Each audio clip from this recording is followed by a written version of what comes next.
My dad pointed at me in front of a packed courtroom, his finger cutting through the air like a verdict. "This boy only knows how to waste what he doesn't deserve." That's what he said right in front of the judge, who just happened to be his old friend. The judge nodded slow and smug, while my dad's lawyer leaned back with that smile people wear when they think the game is already fixed. They all thought I was cornered, the worthless son, the broken kid they could silence and strip clean. They didn't know I'd spent my whole life preparing for this moment, carrying wounds they never thought I'd survive. So when I finally opened my mouth, I said 2 words.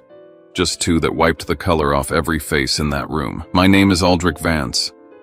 And before I share my story with you, I want to know you're here with me. Just say listening in the comments or tell me where you are.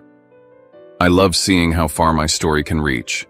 Sometimes even the smallest connection makes the truth easier to carry. Thank you. And now, here's my story. And if you want to follow stories like mine, stories about betrayal, justice, and finding your own strength, I'd love for you to subscribe so you never miss the next chapter. It helps more than you know. My name is Aldrich Vance, and on the day I turned 30, I found myself sitting at the defendant's table inside the Denver Supreme Court, staring at the man who helped bring me into this world and spent the rest of his life pretending I didn't exist.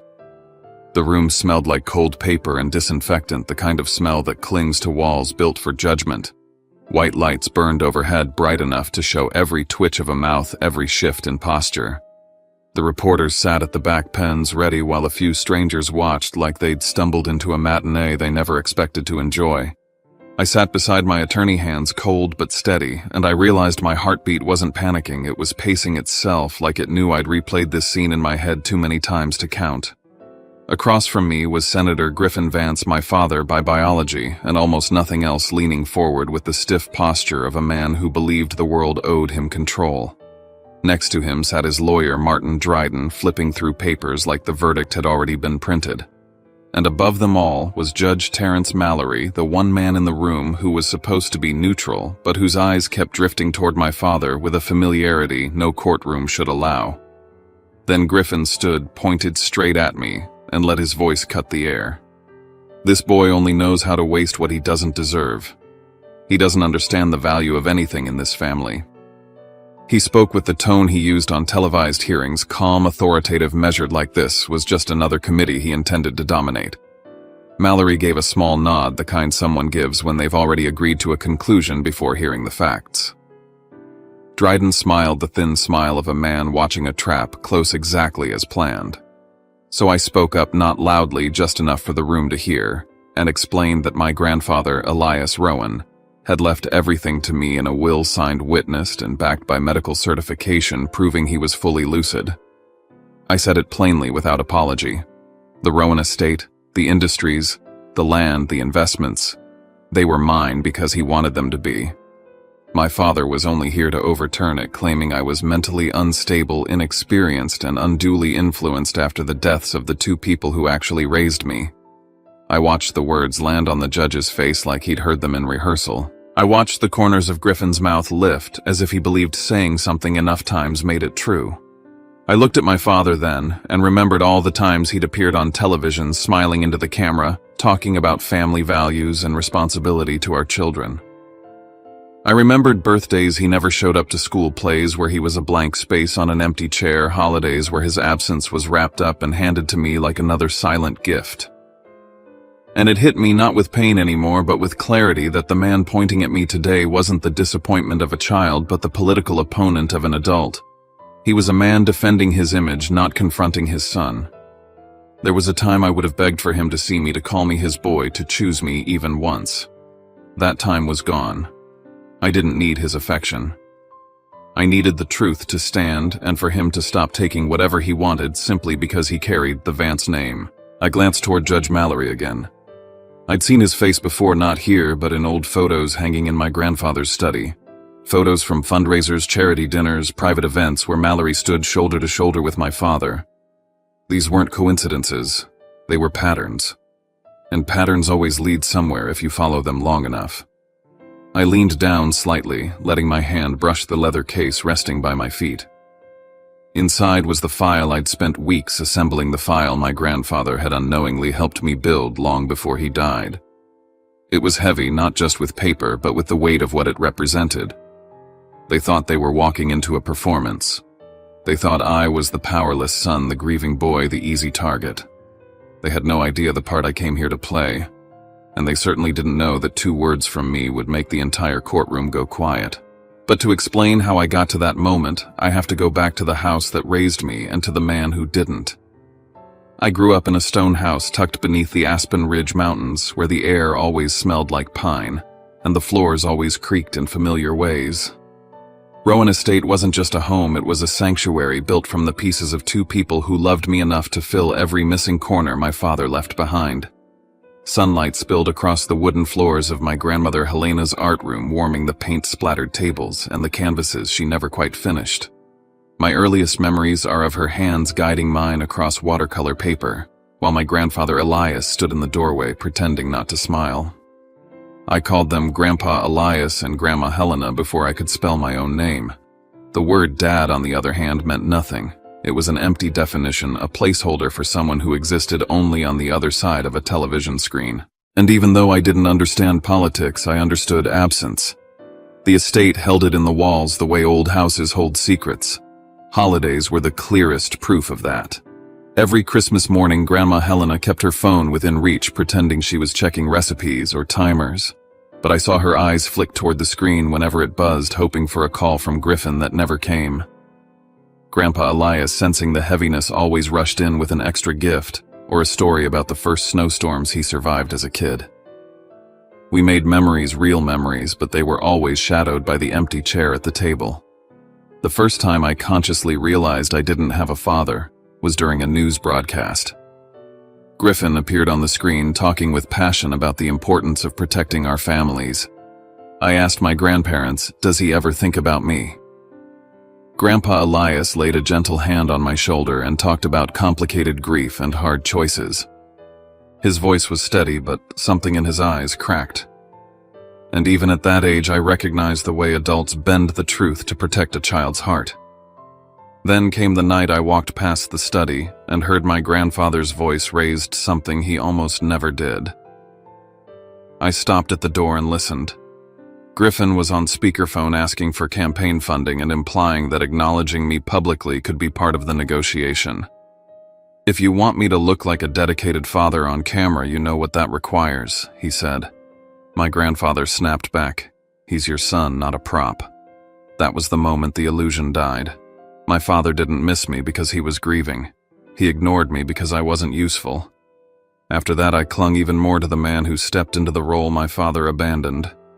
Grandpa Elias took me to the factories of Rowan Industries, teaching me how machines worked, how workers deserved respect, how leadership wasn't about power but responsibility. In the plant, people called him Mr. Rowan, but to me, he was the only father figure I'd ever known.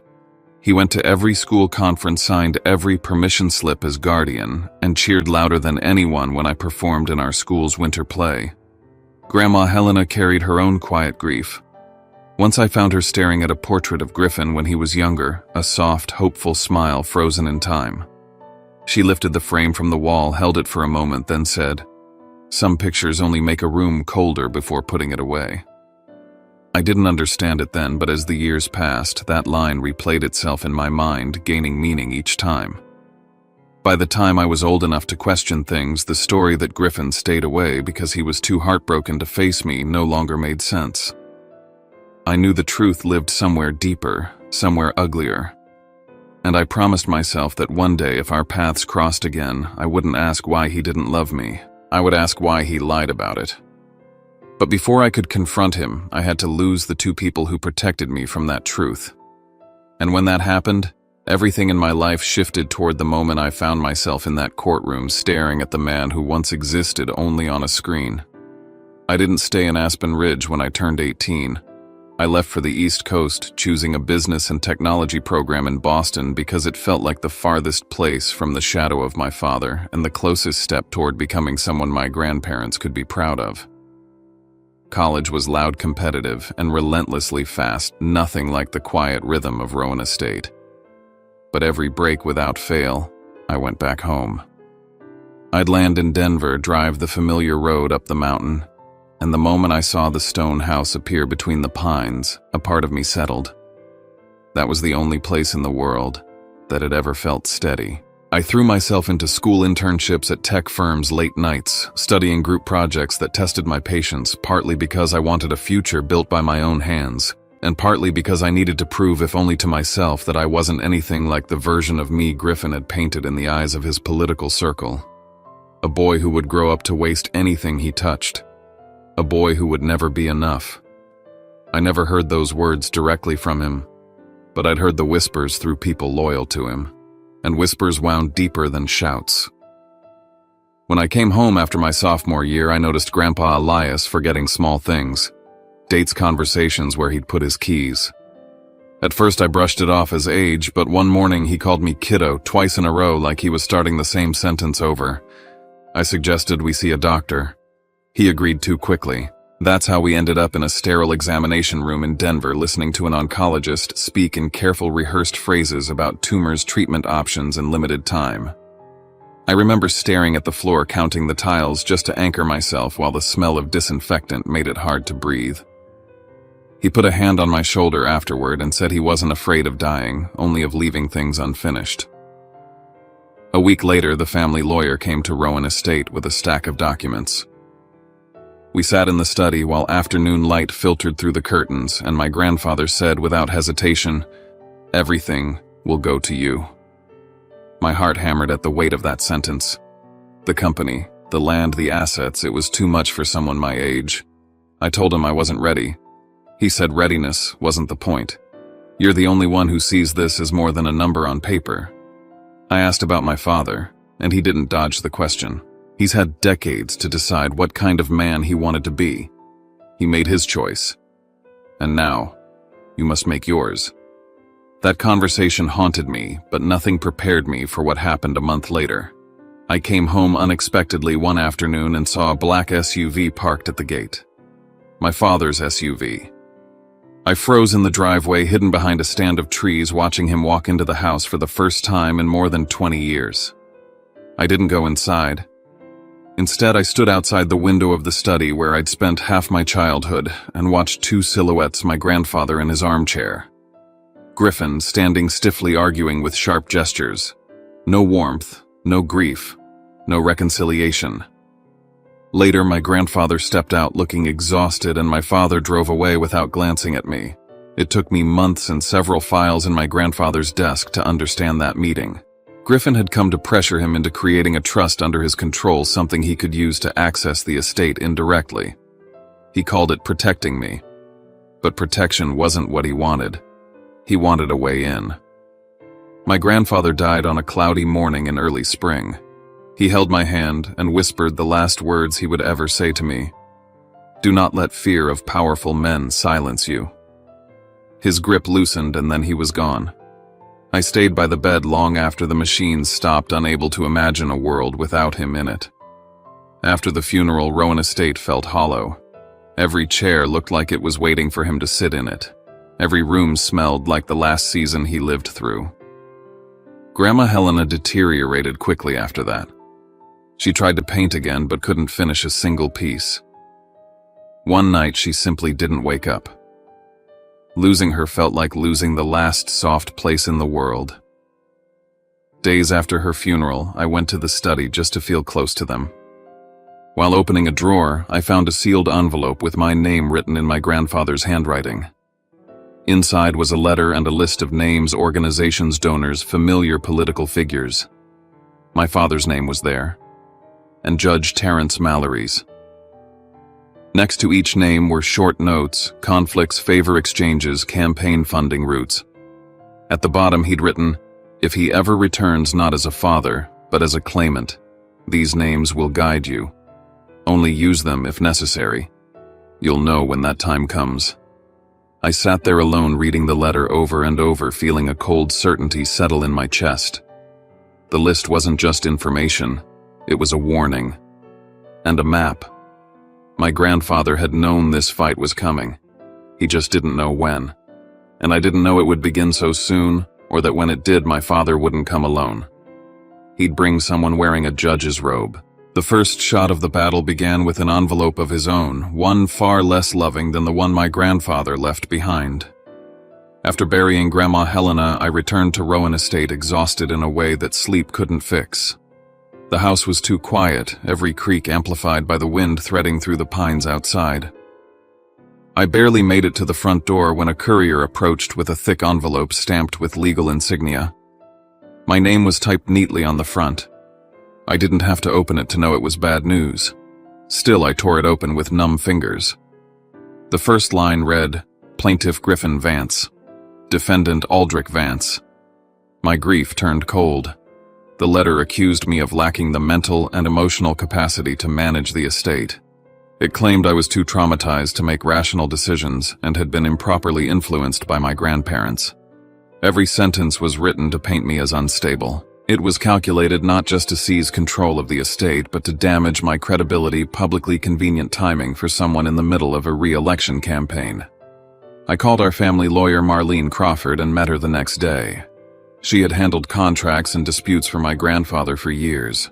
When I handed her the complaint, she read it with the tight-lipped expression of someone who'd seen too many political games. There's something else, she said.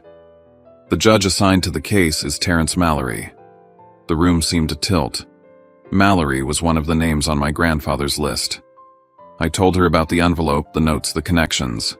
She listened carefully and then said, If your grandfather wrote his name down, it wasn't random. This isn't just a lawsuit. This is alignment. I went home and compared the list with public records. There it was small but unmistakable. Campaign funding from one of Griffin's political committees funneled through an organization Mallory had ties to. Not illegal on its own, but enough to suggest a relationship no judge should have with a plaintiff. My grandfather must have seen this coming. A week later, I met Griffin for the first time in over 2 decades. He asked for a private conversation, so we met in a quiet tea house in downtown Denver. He arrived in a tailored suit and the kind of polished smile politicians practice in mirrors. He didn't hug me. He didn't ask how I was handling the funerals. He sat down and got straight to business. Let's avoid unnecessary conflict. You're young. You don't need the pressure of an empire on your shoulders. Transfer the estate to me voluntarily and I'll make sure you're taken care of. He didn't see me as a son. He saw me as an obstacle. I refused. He didn't get angry. He just shrugged and said, Then we'll settle this in court. That night I returned to the estate and opened every file my grandfather had left behind. I read his letter until the ink felt imprinted on my skin. I traced every line of the list, every connection, every hint. I searched through public databases until dawn. 3 different political donors connected my father and Mallory. 2 past rulings showed Mallory siding with allies of my father, and a financial disclosure form placed both men at the same private dinner hosted months before my grandfather died. This wasn't paranoia. This was preparation my grandfather had tried to give me. I called a private investigator the next morning and asked him to dig into every interaction between Griffin and Mallory over the past 10 years. If they wanted to weaponize the legal system against me, I needed the truth. All of it. And the deeper the investigator looked, the clearer it became that this fight was about far more than my inheritance. It was about exposing what my grandfather had quietly guarded me from my entire life. I just didn't know yet how ugly the truth would be or how much it would cost to confront it. I met the private investigator in a narrow office wedged between an old bookstore and a coffee shop in Capitol Hill. The blinds were half closed, the carpet worn, and the faint smell of stale espresso drifted in from next door. It wasn't glamorous, but something about the simplicity of the place made me trust him more than any polished downtown firm. I laid the envelope on his desk, the one with the names my grandfather had left me, and explained everything from the lawsuit to the judge's suspicious familiarity with my father. He listened quietly, tapping a pen on his notepad, then asked what exactly I wanted him to find. I told him the only truth that mattered. Anything that proves Mallory has no business presiding over my case. A week later, he sent his preliminary report. 4 fundraising events linked Mallory and Griffin. 2 trips where Mallory and his wife traveled with a group of donors tied to my father, and a non-profit sponsored by Mallory had received a large anonymous donation. On the same day, one of Griffin's committees made a significant contribution. The pattern was undeniable. I felt anger press against my ribs, but beneath it was something colder, a sense that none of this was accidental. Then came the photo. a grainy image from 10 years ago taken at a corporate gala. My grandfather stood facing Mallory, the two locked in what looked like a tense conversation. I stared at it for a long time.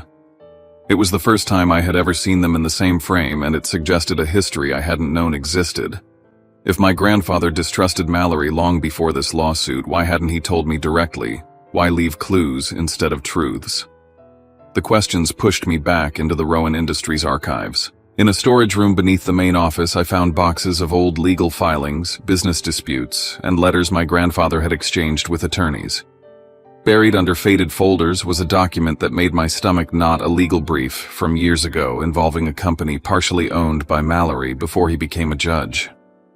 There was also a letter from my grandfather to his attorney warning of ethical vulnerabilities within the local judicial system.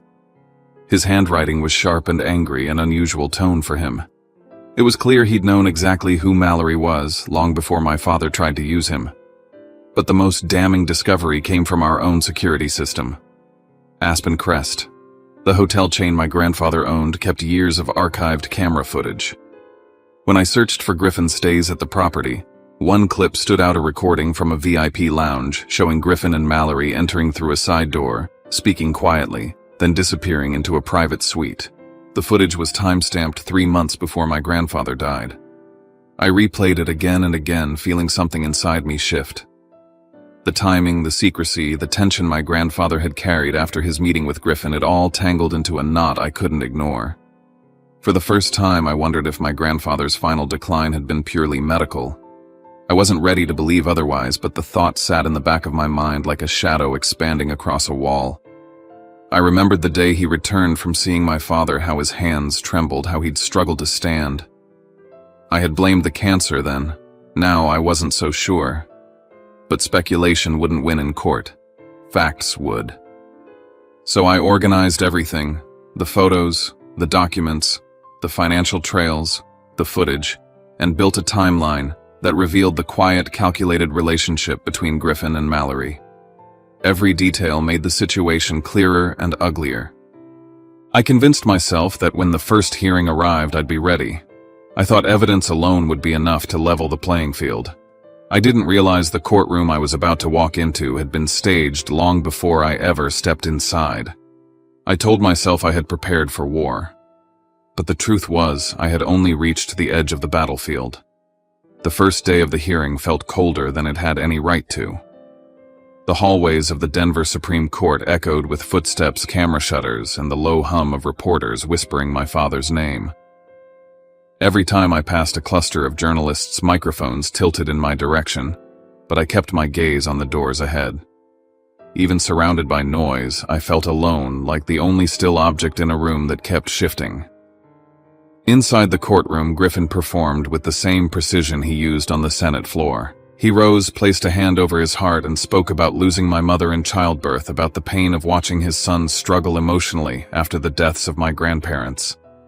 He said he feared the estate would overwhelm me, that he wanted to prevent me from making regrettable decisions during a vulnerable period. It was a masterclass in political empathy. People in the room nodded, even a few reporters softened. Then he called a woman I had never seen before. She introduced herself as a longtime family friend and said she had witnessed me in states of emotional volatility, moments she described with theatrical pauses and trembling hands. She claimed I had shouted at staff, threatened to isolate myself, made dangerous decisions. None of it was true. Not one word. But Mallory sat still and watched her like every sentence was gospel. My chest tightened. There's a specific kind of hurt that comes from being lied about, while the person who abandoned you profits from the lie. Every time my attorney objected, hearsay, lack of foundation, irrelevance, Mallory shut her down mid-sentence. When Dryden made a point, even a flimsy one, Mallory nodded as though he'd been waiting for the argument. Their rhythm was too smooth to be natural. Griffin would glance at the judge, and Mallory would respond with the smallest shift of expression. It was a language of familiarity, shaped long before this case existed. Then my father did something I didn't expect. He questioned my grandfather's mental state in his final months. He claimed the cancer treatments clouded his judgment, that grief had made him irrational, that I had been in his ear, influencing him far beyond healthy boundaries. Hearing him speak about the man who raised me with that kind of disrespect was the closest I came to losing my composure. But I remembered what my lawyer told me and what my grandfather wrote. Powerful men rely on intimidation to make others react. If I reacted, they would twist it into proof of instability. So I sat still, breathing evenly, hands clasped under the table. My attorney whispered, asking if I wanted to respond, but I shook my head. Let me handle it when it's my turn. My voice was low but steady. I wasn't going to give them the outburst they were praying for. When the time came for me to take the stand, I looked down at the leather case beside my chair. Inside it was everything they didn't know. I had the file my grandfather prepared, the evidence I gathered, the truths they believed no one would ever uncover. The courtroom felt hostile, tilted, designed to make me fail. But as I stood and placed my hand on the oath, I heard my grandfather's words again. Do not let fear of powerful men silence you. The stage they built was flawless, but they still didn't know what I had brought with me. When they finally called my name, I stood and walked toward the witness stand, aware of every pair of eyes tracking me. The air felt heavy, thick with expectation, and yet I felt strangely steady. Griffin leaned back in his chair like he was watching the final act of a play he'd written, a smile barely tugging at his mouth. Judge Mallory straightened, pen in hand, pretending to take notes, though he had barely written a word all morning. I knew this was the moment they believed would solidify everything. They expected me to crumble under pressure, to slip to make their narrative easier. But I didn't start by defending myself. I began with the one thing they didn't expect: the principle of judicial fairness. I spoke calmly about the duty of the court to uphold impartiality and the public's right to a fair verdict. The room shifted. People glanced at one another, unsure why I was talking about ethics instead of responding to accusations. Then I reached down, opened my leather case, and pulled out the first photograph. I held it up so that even the reporters in the back could see. This, I said, was taken at a fundraising event in 2018. I stated the date, the location, the list of sponsors, many of whom were tied directly to my father. Then I placed the next photo on the stand, showing Griffin and Mallory seated together at a charity gala in 2020. Finally, I revealed the one image I knew would shift the energy of the entire courtroom, the two of them in a private VIP lounge at Aspen Crest, heads bent close, speaking with the familiarity of old allies. I could hear soft murmurs spreading like ripples across water. My father's smile vanished. Mallory's hand twitched and he adjusted his glasses even though they hadn't slipped. "Mr. Vance, this is irrelevant," he began. I cut in cleanly. "It is directly relevant to the integrity of this hearing, Your Honor." His jaw tightened. I laid out the financial records, next the ones from my grandfather's letter. Donations routed through organizations Mallory publicly supported, matching the same dates as my father's campaign contributions. There were signatures, real ones, verifiable. I saw Dryden's face drain of color as he reached for his water glass. Then I brought out the final piece. "This," I said, sliding a flash drive toward the clerk, "is a segment of video recorded at Aspen Crest." A monitor was brought forward, and the courtroom watched as Mallory and Griffin entered a private room together 3 months before my grandfather died and days after he finalized the first draft of his will. The silence was absolute. Even the reporters had stopped typing. I turned back to Mallory. "The term for this is judicial misconduct," I said, letting the phrase land slowly and precisely. "And if any ruling in this courtroom reflects bias, this entire file will go straight to the Federal Ethics Committee." The pen fell from his hand. His face turned a shade lighter. Griffin leaned forward, no longer relaxed, his expression hard and frantic. Mallory swallowed, cleared his throat, and in the most unsteady voice I had heard from him all day, said the only judgment he could safely give.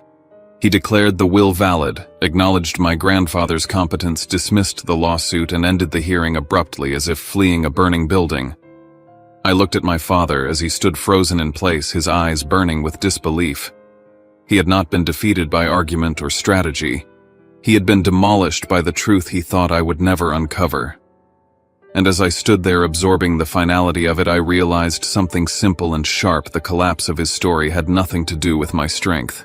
It collapsed because the truth outweighed every lie he had ever built. After the gavel struck and Mallory practically bolted from the bench, I remained in the courtroom, standing beside the witness stand.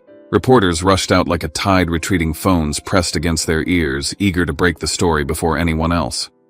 My chest felt hot, my hands warm, but my mind was painfully clear. I sensed something unfinished, something personal. My lawyer placed a hand on my arm and whispered, "Aldrich, don't leave yet. He's coming." I didn't have to ask who. Griffin rose slowly, the practiced confidence stripped away. Without the courtroom facade, he looked smaller, like someone carrying the collapse of an entire world on his back. He took a few steps toward me, each one heavier than the last. His eyes weren't sad or apologetic. They were bruised by humiliation, by a kind of injury that sits in the ego, not the heart. He stopped a few feet away. For the first time, we were standing face to face, without cameras or public roles to hide behind. He spoke quietly. "You destroyed my entire career." The word "my" echoed in my mind. He still believed everything revolved around him. Even now, the word "dad" felt foreign on my tongue if I had ever planned to use it. "You don't understand how vicious politics is," he said. "You should have let this play out the right way." The right way. In his version, that meant staying silent while he took something that never belonged to him. I met his gaze and finally said the truth I'd held on to for years. "I didn't destroy anything. You did. Not because of me, but because you chose ambition over family long before today." He stared at me, his jaw clenched. I continued, "Grandpa didn't leave me everything because he hated you. He left it because he trusted me not to turn it into a tool. You've never understood that. Not once." Saying it out loud felt like releasing a weight I'd carried since childhood. I wasn't trying to hurt him. I was finally done trying to be hurt by him.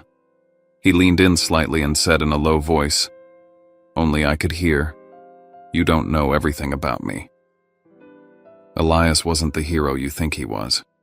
My heart lurched, not because I believed him, but because this was his final tactic: doubt, confusion, emotional sabotage. He wanted to destabilize me, to pull me back into the role of the lost child craving answers. But I didn't fall for it. I spoke evenly. "I don't need to know everything about him to know who I am, and nothing you say will make me doubt the life he gave me." Something in his expression shifted. Not regret, resentment. The realization that the version of me he had counted on, timid, unsure, desperate, no longer existed. He turned away without another word, walking out with the stiff posture of someone refusing to acknowledge defeat, even as it pressed down on him. People watched him leave the courtroom in silence, the way you watch a monument crack down the middle. I remained standing, feeling the weight of years lift. It wasn't victory that filled my chest. It was a quiet peace. I hadn't won because he lost. I'd won because I wasn't afraid of him anymore. I stepped outside the courtroom and breathed in the cold Denver air. The case was over, but I knew my real life, my own life, was just beginning. The responsibility my grandfather left me wasn't a burden. It was a foundation. And for the first time, I felt ready to build on it.